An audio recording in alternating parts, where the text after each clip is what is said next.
Assalamu alaikum. Hello everyone. Welcome back to my another video. In this video, how to select text in photopea. Let's begin. First of all, create a new layer. Select the text size, text color black. Then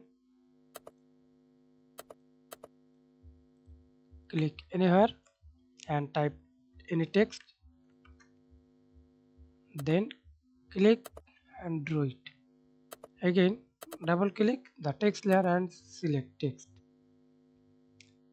Select text, resize the text, change the text color.